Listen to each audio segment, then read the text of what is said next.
친구 목사 이야기입니다. Reconciliation이라는 단체를 대표하고 있는 친구인데, 미국에 있는 단체인데, Reconciliation 그러면 화해라는 말인데, 그 뒤에를 아시안, 아시안 이렇게 해서 단체를 대표하고 있는 친구입니다. 그러니까 화해하는, 또 우리 트라우마의 그 모습이 서구의 사람과 동양의 사람들이 다르기 때문에 어떻게 믿음의 공동체 안에서 화해를 이룰까 하는 Reconciliation 이렇게 하는 단체를 이끌고 있는 제 친구 목사 이야기입니다. 아버님이 돌아가셨는데, 아버님이 살아계실 때 식사 중에 그렇게 밥상을 많이 엎으셨대요. 문자 그대로. 수원에 살았는데 동생하고 어머니하고 내 식구가 이렇게 밥상에 앉아서 식사를 하는데, TV에서 대학생들 데모하는 그런 모습이 나오면, 제 친구가 신학대학 다닐 때인데, 제 친구랑 제 친구 동생은 아무 말도 안 하고 그냥 밥 먹고 있는 것밖에 없는데, 그냥 밥상을 엎으시는 게 한두 번이 아니었다는 겁니다. 나중에 이 친구가 목사가 되고 공부를 많이 한 후에 그 밥상 없는 아버지를 어떻게 하면 됐을까? 그냥 아버지를 끌어안고 울어드렸으면 어땠을까? 그러니까 치유되지 않는 트라우마가 맨 처음에는 자신을 갉아먹다가 이제 이게 피해자 사이클에서 가해자 사이클로 옮겨지면서 남들을 갉아먹는 거예요. 그러니까 아버지한테 트라우마가 있는 거예요. 6.25 때. 군대, 인민군 이런 트라우마가 있으니까 치유되지 않는 트라우마가 전이 되는 거예요. 그러니까 자기를 갉다가 TV 나오면 아니 지금 아들들은 아무 소리 없이 밥 먹은 죄밖에 없는데 밥상을 엎는 겁니다. 이 악순환. 이 악순환, 트라우마를 겪는 그 악순환을 끊을 수 있는 제 출발은 슬픔과 애통이다 하는 게 이 Reconciliation 단체의 출발인 겁니다. 여러분, 십자가도 따지고 보면 우리의 죄에 대한 우리 주님의 슬픔과 애통입니다. 우리 권사님들 주일마다 애찬부에서 좋은 간식들 이렇게 내시느라고 수고들 많이 하시는데, 오늘 찹쌀떡이 맛있습니다. 참고로 드시면 좋겠는데, 그런데 여러분, 사실 그 간식보다 더 중요한 건 교우들을 붙잡고 울어주는 거예요. 슬픔과 애통이 있다면 맹물만 있어도 교우들이 차고 넘치겠죠. 기도해주는 권사님 만나고 싶어서, 함께 기도하고 싶어서. 예수님께서 갈릴리에서 사람들과 함께 먹고 마신 건 그건 애찬이 아니라 슬픔과 애통을 함께 나눈 겁니다. 세리들과 창녀들에게 야, 밥 먹자. 와서 밥 먹어라. 그건 밥 먹자는 이야기가 아니죠. 슬픔과 애통을 나누는 거죠. 예수님의 기적도 기적이 아니라 그건 슬픔과 애통입니다. 예수님의 병고침도 병고침 이점에 슬픔과 애통이 있습니다. 저희가 지난 10주 동안 살펴본 바는 다 모두가 슬픔과 애통이에요. 바나바의 밭은 땅이 아닙니다. 슬픔과 애통입니다. 아리마대 요셉의 무덤은 무덤 얘기가 아닙니다. 슬픔과 애통을 함께 합니다. 브리스가와 아굴라도 헌신과 봉사 이야기를 한 것이 아닙니다. 그들이 함께 가졌던 슬픔과 애통. 사마리아인이 여관 주인에게 맡겼던 2 데나리온도 여관비가 아닙니다. 슬픔과 애통이죠. 과부의 2 렙돈도, 한 아이가 가지고 왔던 오병이어도, 사라와 아브라함의 환대의 식탁이 환대의 모습으로 드러나고, 리브가의 물동이가 나그네와 목마른 열필의 낙타를 배불리 먹이게 하는 그런 친절로 나타났지만, 그 환대와 친절의 깊은 뿌리 가운데는 밑바탕에는 슬픔과 애통의 마음이 함께 있는 겁니다. 수고하고 무거운 짐진 자들아 다 내게로 오라 내가 너희를 쉬게 하리라 하는 이 말씀 속에서도 환영과 환대와 기쁨의 말씀이 있습니다만 그 기쁨의 뿌리엔 수고하고 무거운 짐자들 향한 슬픔과 애통의 마음이 있습니다. 이 친구가 아버지가 돌아가시고 깨달은 거예요. 박상 없는 아버지, 트라우마인데, 상처인데, 그 악순환, 속으로 자기 자신을 갉아먹고 밖으로 자기 아내와 자기 아들들을 갉아먹는데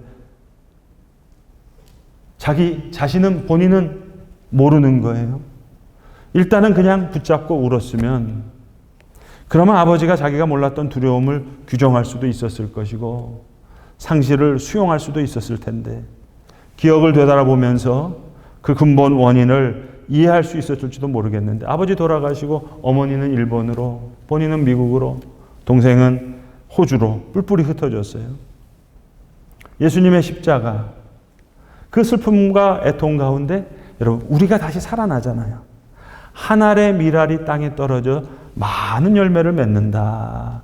그 사랑 안에 내 모든 아픔이 수용되는 겁니다. 수용되지 못했던 내 아픔이 수용되는 거예요. 그럴 때는 이 트라우마가 나한테는 새로운 정체성으로 통합되는 겁니다. 제 친구의 경우가 그런 거죠. 이 트라우마가 자신의 사역을 향한, 자신의 사역에 대한 새로운 정체성으로 통합되는 거예요. reconciliation. 주님은 우리의 구주가 되시고 우리는 주님을 따르는 제자가 됩니다. 여기 한 알의 밀알의 비밀이 있습니다. 오늘 본문에 보시면 26절에 우리 예수님 말씀하시기를 나를 섬기려는 자는 나를 따르라. 그러면 내 아버지께서 그를 귀히 여기시리라. 그가 나 있는 곳에 있겠는데 아버지께서 귀히 여기시리라. 만약에 밥상 없는 아버지를 그 아들이 끌어안았다면 하늘 아버지가 그 아들을 바라보면서 귀히 여기시겠죠. 썩어져가는 하늘의 밀알과 같은 예수님을 닮았거든요. 그러니 그 하늘의 밀알을 우리 주님 귀히 여기신다. 그런데 문제는 너무 힘들어요. 오늘 우리는 26절까지 읽었습니다만 27절에 주님이 지금 내 마음이 괴로우니 힘든 거예요. 어려워요. 그래서 내 마음이 괴로우니 무슨 말 하리요? 아버지여 나를 구원하여 이 때를 면하게 하옵소서. 여러분 우리 가정도 교회도 나라와 민족도 여러분 이 세계에도 지금 남북한이 대치해 있어요. 지금 우리 주보에도 제가 레바논 상황을 적었습니다만 이스라엘이 레바논과 또 이란과 여러분 관용과 공존과 화해 어떤 나라도 세계도 가정도 교회도 관용과 공존과 화해 제일 먼저는 슬픔과 애통입니다. 그런 후에야 끄집어낼 수 있는 거죠. 그러니까 예수님 지금 힘드신 거예요. 아버지여 내 마음이 괴로우니 내 마음이 괴로우니 그러나 많은 열매가 맺어집니다. 저와 여러분이 우리 주님의 열매입니다. 오늘 본문 26절에 보시면 예수님이 나를 따르라 하셨어요. 나를 따르라. 마호메트는 이슬람교도는 하루에 5번씩 기도하고 코란을 따르라 그럽니다. 석가모니 부처님은 해탈을 따르라 그러고 공자 선생님은 내 화두를 따르라 그러고 뭔가를 따르기를 원하는 거예요. 여러분 이 세계가 복잡하잖아요. 뭔가를 따르기를 원하는 거예요. 제 친구들은 교인들하고 달라서 좀 스스럼 없이 저한테 이렇게 소통하잖아요. 신앙이 있는 친구인데 너무 남편이 속색이고 또 아들, 딸 너무 괴롭고 하니까 정신과 치료를 받으면서 약을 먹고 이런 친구들이 많습니다. 그러니까 요즘에 여러분 그 명상하는 이런 유튜브 이런 게 많잖아요. 그러니까 너무 괴로워서 신앙이 있는 친구인데 이런 거 명상한다고 저한테 보내줘요. 그러면 구독자가 수십만 명인데 조회수가 수백만 조회가 되는 거예요. 그 중에 하나가 뭐냐면은 몰라 명상이에요. 머리가 어디 있는지 물으세요. 몰라라고 대답하세요. 눈이 어디 있는지 물으세요. 몰라라고 대답하세요. 너무 속이 상한데 이거 한 30분, 1시간 듣고 있으면 그래도 좀 잠이 잘 것 같다고. 아니 주기도문을 20번 외워라. 그렇게 이야기. 원래 너무 힘드니까. 근데 여러분 꼭 이렇게 설교 마치고 나가면은요 인사하시는 분이 한두 분 꼭 목사님 그 몰라 영상 유튜브 주소가 어떻게 되죠? 이런 거 물어보시는 분이 있어요. 뭔가를 따르고 싶은데 제 아내의 친한 친구예요. 서울에 있는 큰 교회, 좋은 교회예요. 그 교회 권사님이세요. 그런데 명리학에 빠지셨어요. 무슨 말씀인지 아세요? 명리학 아세요? 시 따지고 뭐 따지는 거. 너무 괴로우니까 뭘 따로, 그러면서도 말은 뭐라고 하냐면 삼라만상을 다 창조하신 하나님이 다 있으니까 명리학도 하나님 손에 있는, 이런 얘기를 하거든요. 여러분. 그러니까 세상이 복잡하니까 뭔가를 따르고 싶은 거예요. 공자는 내 화두를 따르라, 석가모니는 해탈을 따르라, 아리스토텔레스는 내 가르침을 따르라 얘기하지만 우리 주님은 나를 따르라 얘기하십니다. 나를 따르라. 시편 기자는 시편 119편에서 이렇게 말씀하시죠. 주의 말씀은 내 발의 등이요 내 길의 빛입니다. 내 발을 비치는 등이고 내 길의 빛이라고 얘기하지만 오늘 예수님은 나를 따르라 얘기하시는 거예요. 그 따르는 말씀은 말씀이 육신이 되어 우리 가운데 거하셔서 사실은 그 말씀이 내 발이 되고 그 말씀이 내 길이 되는 거예요. 아리마대 요셉의 무덤 이야기를 읽으면서 그 이야기가 내 발이 되고 내 길이 되는 거예요. 브리스가와 아굴라의 이야기, 과부의 두 렙돈 이야기, 사마리아의 두 대나론 이야기가 말씀이 육신이 되어 우리 가운데 거하실 때 말씀이 내 발의 등이 되고 내 길의 빛이 되는 것이 아니라 내 발이 되고 내 길이 되는 거예요. 세상의 지혜자들은 자연을 따르라, 행복을 따르라, 뭐를 따르라, 명상법을 따르라 얘기하지만 우리 주님은 나를 따르라. 그래서 그 주님의 말씀을 따라갈 때 아브라함과 사라의 환대의 식탁과 같이 리브가의 물동이와 같이 우리 삶이 변하는 거예요. 주님의 이야기로 이어지고 내 미래의 이야기로 그 이야기가 이어지는 거예요. 성경의 이야기는 성경 속에서 다 끝난 하나님이 다 행하신 일, 다 하셨다. 그래서 이 속에 미라가 되는 것이 아니라 그리고 우리는 미래의 재림만을 기다리는 뭔가 냉동 건조된 얼어붙은 이야기가 아니라 생명의 물기가 쭉 빠진 이야기가 아니라 저와 여러분의 일기장으로 저와 여러분의 이야기로 이어져서 마치 그것이 성경의 부록과 같은 이야기로 이어지는, 그러니까 오늘 본문의 말씀은 예수님께서 우리의 길동무가 되어 주실 테니 너도 나의 길동무가 되라 하시는 말씀입니다. 내가 진실로 진실로 너희에게 이르노니 한 알의 밀알이 땅에 떨어져 죽지 아니하면 한 알 그대로 있고 말씀이 내 발이 되지 않고 내 길이 되지 않으면 냉동 건조된 미라와 같아요. 그러나 한 알의 밀알이 죽으면 많은 열매를 맺느니라. 자기 생명을 사랑하는 자는 잃어버릴 것이요 자기 생명을 아끼지 않는 자는 영생하도록 보전하리라. 사람이 나를 섬기려면 나를 따르라. 나 있는 곳에 나를 섬기는 자도 거기 있으리니. 너무 귀한 말씀이죠. 나 있는 곳에 나를 섬기는 자도 거기 있으리니 내 아버지께서 그를 귀히 여기시리라. 2023년 2월입니다. 그러니까 작년 2월입니다. 켄터키주 윌모라고 하는 작은 도시에 에스베리 대학이 있는데 그 대학에서 일어났던 하나의 부흥 역사를 사람들은 에스베리 리바이벌이라고 해서 미국의 주요 언론들이 앞다투어 보도하기도 했고 또 교회를 들썩이게 했던 한 사건이 있었습니다. 지난 토요일 저는 이 로산 대회를 끝난 후에 이 에스베리 신학교의 그렉 오커슨이라는 교수님과 함께 저녁 식사를 하면서 많은 대화를 나눴는데 자연스럽게 대화의 주제는 로산 대회로부터 이 에스베리 부흥에 대한 이야기로 이어졌습니다. 여러분, 이해를 돕기 위해서 짧게 이 에스베리 부흥에 대한 말씀을 잠깐 드리자면, 여러분, 이 켄터키 주에 있는 이 윌모어라고 하는 도시는요, 맥도날드가 없는 도시예요. 상상이 돼서 그만큼 작은 도시예요. 그 도시 전체에 신호등이 몇 개 없어요. 얼마 살지 않고 학교가 딱 2개 있는데 에스베리 대학교와 에스베리 신학교, 그 학교 말고는 아무것도 없는 이런 시골 작은 도시인데, 2023년 2월 8일 날 학생들이 예배당 채플실에서 예배를 보다가 예배가 다 끝났는데 돌아가지 않고 학생들이 남았습니다.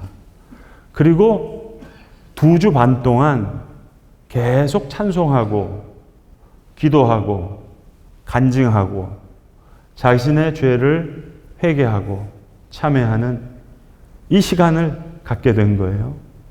참석한 모든 사람들은 큰 평안함을 느꼈다고 했고, 이 성령의 임재를 느꼈던 젊은 학생들이 틱톡으로, 그리고 SNS로, 인스타그램으로 이 사건을 알리기 시작했습니다. 그러니까 미국 전역에 있는 수만 명의 사람들이, 6만 명, 7만 명들이, 또 주요 언론들이 와서 카메라를 들고 오고 촬영하기도 하고, 그리고 함께 하기도 하고 오게 됐는데, 이 도시의 인프라 자체가 6만 명, 7만 명을 수용할 수가 없습니다. 그래서 2주 반 정도 하다가 그걸 이제 중단했던, 그것을 영어로 Asbury Revival이라고도 부르고, 어떤 데서는 Asbury Outpouring, 쏟아붓는다는 얘기거든요. 성령의 임재가. 이런 사건이 있었습니다. 그래서 제가 지난 토요일 이 오케슨 교수님한테 물은 거예요. 교수님 그 현장에 계셨는데, 교수님은 이 Asbury Revival에 대해서, 이 Outpouring에 대해서 어떻게 생각하시냐. 본인은 에스베리 신학교의 교수고 아내는 에스베리 대학교의 교수거든요. 그런데 그 전날 2월 7일 날 자기 아내와 함께하는 어떤 모임에서 학생들과 함께 그 켄터키주 그 마을에서 죽어갔던 흑인 노예들, 그 이름을 한 사람 한 사람 부르면서 백인 교회가 그들에게 잘못한 그런 죄들을 회개하는 시간을 가졌다는 거예요. 그런데 이 교수님의 얘기는 이겁니다. 이 에스베리 리바이벌의 모습, 분명히 성령의 임재가 있었고, 아주 그 예배는 단순하고 진지하고 화려하지 않고, 참여한 모든 사람들은 대부분 학생이었고, 종종 교수들이 옆에서 도움을 줬고, 어떤 다른 연장자들이나 방문객들이 참여하지 못하도록 제지를 했는데, 매우 조용하게 잔잔하게 이루어진 고요한 가운데 큰 평화와 격려를 느낀 그런 영적 임재의 경험을 했는데, 이 부분에 이 교수님의 생각이에요. 이것이 진정한 성령의 부흥이었는지 아니었는지는 수십 년 후에 평가할 수 있을 거라고. 이 일을 경험했던 이 젊은이들이 이제 어떤 새로운 교회를 세우고 어떤 새로운 믿음의 공동체를 세워가는가를 보고 나서 그 수십 년 후에 이 학생들이 정말 예수를 따르는 자가 됐는지, 따랐는지 못 따랐는지, 그걸 수십 년 후에 정량화할 수 있을 거라고, 그때 판단할 수 있을 거라고 이렇게 이야기하는 거예요. 이 오케슨 교수님의 그 피드백을 좀 이해하시기 위해서는 이 교수님 자체를 좀 이해하셔야 되는데, 이 교수님의 백그라운드가 뭔고 하니 케냐에서 3대째 선교사입니다. 그 할아버지, 아버지가 상당히 존경받는 선교사였고, 그래서 본인이 자라면서 많은 고민을 하면서 미시알러지스트, 선교학자가 된 거예요. 그런데 그는 어려서부터 무슨 고민을 했는고 하니, 지금 아버지가, 할아버지가 섬겼던 그 아프리카는 가난과 여러 그 부정과 이런 사건들이 바깥에 벌어지고 있는데, 사람들은 영어로 하면 thick한, 두꺼운 문제를 가지고 오는데, 어려서부터 아버지가 교회에서 전하는 그 메시지, 그 복음의 내용은 너무 thin, 얇은 메시지가 아닌가 이러면서 이걸 고민하는 거예요. 그래서 그는 이 고민을 가지고 책을 씁니다. Public Missiology라는 책을 쓰는 거예요. 공적인 선교학 이런 내용입니다. 그러니까 할아버지 아버지가 귀한 선교를 하시고 목회를 하는데 과연 이 목회가 이 복잡한 세상 속에 진짜 역할을 하고 있는지, 워크를 하고 있는지 그거를 묻는 분이에요. 그러니까 아주 드물게 진지한 분이셨는데 그러니까 에스베리 부흥에 대해서도 그렇게 대답하는 거예요. 이게 진정한 부흥인지 아닌지는 그 현장에 있었던 젊은이들이 진짜 예수를 따르는지 아닌지를 퍼블릭한 그의 삶의 영역에서 20년 후에 30년 후에 쌓여지는 걸 그걸 보고 정량할 수 있고 평가할 수 있지 않겠느냐 하는 그분의 대답이었어요. 사랑하는 성도 여러분, 하나님께서 사랑하셨던 하나님께서 택하셨던 이스라엘 백성은 하나님을 따르지 못했습니다. 북이스라엘은 아수르에 망했고 남유다는 바벨론에 망했어요. 포로 잡혀갔어요. 예루살렘은 무너졌어요. 하나님이 사랑하셨던 출애굽한 그 이스라엘 백성들은 결국 하나님을 따르지 못했어요. 로산대 목요일 밤에 한국의 밤이라는 행사가 있었거든요. 한국교회 선교에 대한 그 공연이었는데 토요일 날 만난 이 오케슨 교수님이 저한테 묻는 거예요. 영, was it faithful? 목요일 날 그 프레젠테이션이 진실한 프레젠테이션이냐 저한테 묻는 거예요. 한국교회 12개 돌이라는 공연이었습니다. 잘 준비됐고 잘 공연된 내용이었어요. 길갈의 12개 돌, 이스라엘 백성들이 요단강을 건너면서 12개의 돌을 세우면서 하나님을 기억하라 하는 얘기를 가지고 그 한국교회 상황에 있었던 그 선교의 역사의 부흥에 있었던 12개의 돌과 같이 기념될 만한 걸 가지고 아주 프레젠테이션을 잘 했어요. 많은 사람들이 수고하셨어요. 잘 만들어진 영화와 같았어요. 그런데 오케슨 교수는 저한테 묻는 거예요. 영, was it faithful? 이 질문을 받고 말하면 정말 한국교회 선교가 이 공연에서 말했던 것처럼 예수를 잘 따르고 있느냐? 그 질문이었어요. 솔직하게 얘기해 달라는 거예요. 목요일 날 그 공연을 봤던 너의 느낌이 뭐냐? 사랑하는 성도 여러분, 2023년에 성령께서 쏟아부어 주신 것 같은 에스베리 아웃포링, 에스베리 리바이벌이 진정한 부흥인지 아닌지 그것이 하나님의 은혜의 성령의 임재에 감격했던 그들이 수십 년 후의 삶을 놓고 그것이 진정한 부흥이었는지 아니었는지를 평가할 수 있다면 여러분, 지난 50년간의 한국교회의 부흥이 진정한 부흥이었느냐 하는 질문, 그 질문에 대한 대답은 2024년 오늘 저와 여러분의 모습에 따라 그 대답은 예스가 될 수도 있고 노가 될 수도 있는 거예요. 오늘 사랑하는 우리 주님 말씀하십니다. 26절에 사람이 나를 섬기려면 나를 따르라. 나 있는 곳에 나를 섬기는 자도 거기 있으리니 사람이 나를 섬기면 내 아버지께서 그를 귀히 여기시리라. 그러나 24절에 또한 말씀하세요. 내가 진실로 진실로 너희에게 이르노니 한 알의 밀이 땅에 떨어져 죽지 아니하면 한 알 그대로 있고 죽으면 많은 열매를 맺느니라.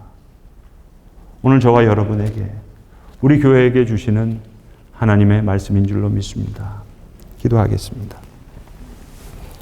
아버지 하나님, 나 있는 곳에 나를 섬기는 자도 거기 있으리니 내 아버지께서 그를 귀히 여기시리라 말씀하셨습니다. 주님, 주의 말씀은 내 발의 등이요 내 길의 빛이라 하신 시편 기자의 말씀을 우리가 기억합니다. 그러나 말씀이 육신되어 우리 가운데 거하신다는 그 말씀, 나를 따르라 하신 그 말씀이 육신이 되어 우리 가운데 거하게 하셔 주셔서 주의 말씀이 내 발이 되고 내 길이 되기를 원합니다. 주님, 슬픔과 애통에 열매 맺는 하늘의 미랄의 비밀이 있음을 아오매 주님, 하늘의 미랄이 되라 하신 그 말씀이 오늘 우리 가운데 육신이 되어 우리 가운데 거하셔서 우리로도 열매 맺는 우리의 귀한 믿음과 우리의 삶이 되게 하여 주시옵소서. 우리 구주 예수 그리스도의 이름 받들어 기도드리옵나이다. 아멘.